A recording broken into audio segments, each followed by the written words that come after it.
Shalom. Sentant sa mort, un fonctionnaire du nom de Tom Smith a jugé bon d'appeler ses enfants et après avoir prié pour eux, leur a conseillé de suivre ses traces afin qu'ils vivent heureux et en paix. L'aîné des enfants, Elisabeth, qui était diplômée, a regardé ses frères et ses sœurs et s'est écrié « Papa, c'est dommage que tu meurs sans un sou sur ton compte bancaire. C'est dommage que tu nous laisses la même misérable vie que tu as menée. Personnellement, je ne peux pas t'imiter. D'autres pères que vous considérez comme corrompus, détourneurs des fonds publics, ont laissé des maisons, des propriétés à leurs enfants. Voilà le genre de vie confortable qu'ils vivent et les écoles qu'ils fréquentent. Toi, tu meurs après 35 ans de service public avec une seule carcasse de voiture. Le seul honneur que tu as eu, c'est ce prix de meilleur comptable de la fonction publique avant même notre naissance. Même cette maison dans laquelle nous vivons est un appartement loué. Désolé, je ne peux pas suivre ton exemple. Tu veux mourir d'une maladie banale sans possibilité d'évacuation à un hôpital de référence. Comment allons-nous prendre soin de notre mère et de nos cadets? Est-ce en vivant comme tu faisais? Comment? Papa, s'il te plaît, laisse-nous mener notre vie comme nous pouvons. Le père n'avait pas un seul mot à redire. On lisait la peine sur son visage. Quelques jours plus tard, M. Tom Smith décède.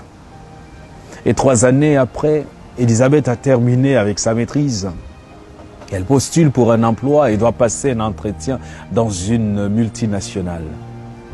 Le comité avait déjà sélectionné un candidat pour le poste très convoité, mais il voulait toutefois terminer l'interview de tous les autres candidats sur la liste, juste pour la forme. Elisabeth était donc en face des membres du comité de recrutement. Le président du comité a parcouru son CV, a hoché la tête et lui a dit « Salut mademoiselle Smith, parlez-nous un peu de vous » et Elisabeth répond « Je suis Elisabeth Smith.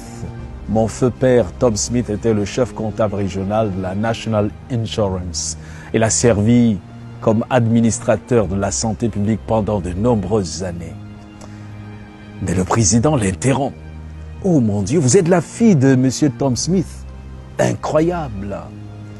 Il s'est tourné vers les autres membres et leur a dit « C'est Tom Smith est celui qui a signé mon formulaire d'admission à l'Institut des administrateurs agréés alors qu'il servait dans notre district. Et sa recommandation m'a placé là où je suis aujourd'hui. » C'était vraiment difficile de trouver à l'époque la signature d'un homme de son rang. Il fallait être riche pour faire signer le formulaire. Mais ce qui est étonnant, c'est qu'il a fait tout cela gratuitement. On ne se connaissait pas. Il l'a fait pour moi. Et 1 an après, je l'ai cherché à son bureau, mais il n'y était plus. Je n'ai plus jamais entendu parler de lui. Se tournant vers Elisabeth, il lui dit « Il n'y a plus de questions pour vous. Vous avez décroché ce poste. J'espère que vous imiterez votre père dans son honnêteté, sa serviabilité et sa diligence. » Elisabeth Smith est devenue la directrice des affaires générales de la société avec 2 voitures, une belle maison, un salaire très confortable. Et après 2 années de travail dans l'entreprise, le directeur général du groupe qui devait partir avait besoin d'un remplaçant. Une personne intègre était recherchée et c'était Elisabeth Smith qui avait été nommée. Dans une interview, on lui a demandé le secret de son succès. Et les yeux en larmes, elle répondit « C'était mon père qui m'avait ouvert ses voies.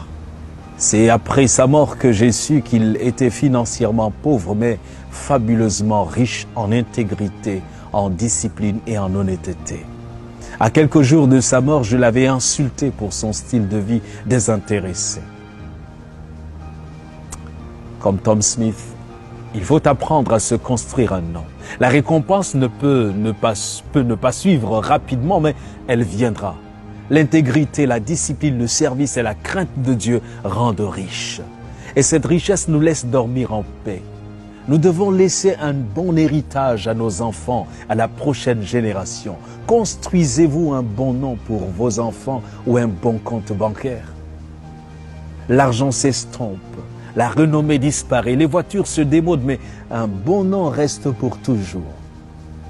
Psaume 37, verset 25 dit « J'ai été jeune, j'ai vieilli, et je n'ai point vu le juste abandonné, ni sa postérité mendiant son pain. » Le sage dans Proverbe 22, verset 1 va dire « La réputation est préférable à de grandes richesses, et la grâce vaut mieux que l'argent et que l'or. » L'intégrité est une qualité qui revêt son possesseur d'un pouvoir irrésistible, d'un pouvoir qui le rend fort pour résister contre toutes les adversités.